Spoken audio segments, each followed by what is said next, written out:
হাই ব'লা তুমি মোৰ হবা অৰ্ধাংগিনী।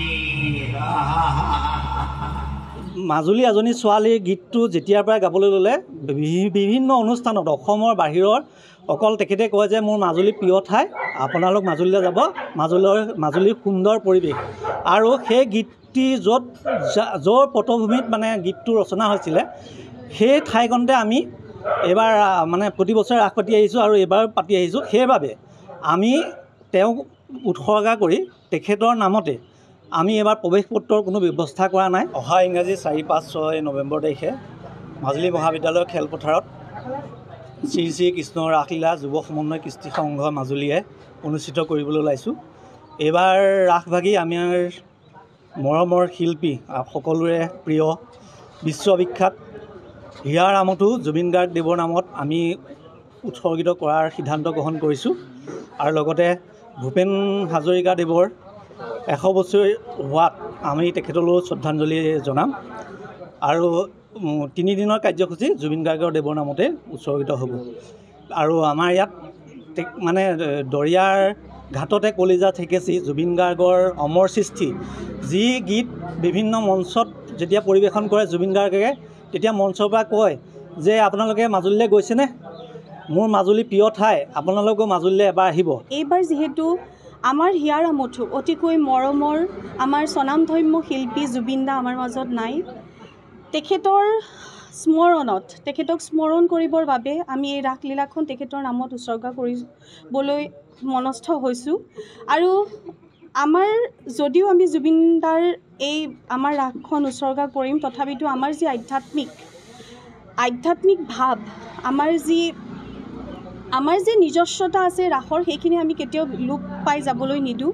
আৰু এগৰাকী শিল্পী হিচাপে মই যিহেতু ৰাসখনৰ ভাও কৰোঁ, আৰু সেই হিচাপে যদিও ক'ৰবাত নহয় ক'ৰবাত হিয়াত মানে এটা অভাৱ অনুভৱ কৰি আছোঁ, তথাপিতো কিন্তু যিহেতু আমাৰ ৰাসখন জুবিনাৰ নামত উৎসৰ্গা হ'ব, সেয়েহে মনত দুগুণ হেঁপাহেৰে দুগুণ উদ্যমেৰে পুনৰ আগতকৈও যাতে আমি আৰু ভাল কৰিব পাৰোঁ সেই দিশে আগবাঢ়ি ওলাইছোঁ।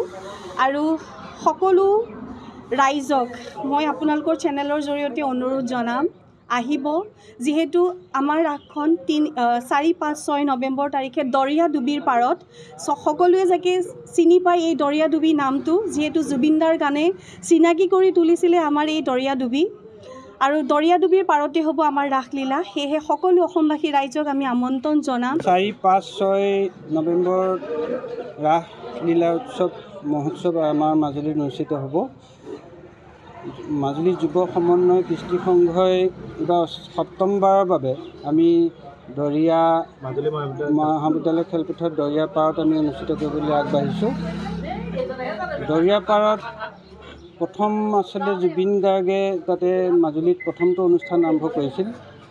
দ্বিতীয়তে দৰিয়াডুবিক লৈ যিটো গীত আচলতে মাজুলীক লৈ উপস্থাপন কৰিছিলে, সেই গীতটো সমগ্ৰ অসমত জনপ্ৰিয় হৈছিল আৰু মাজুলীখনেও এক নতুন মাত্ৰা লাভ কৰিছিলে।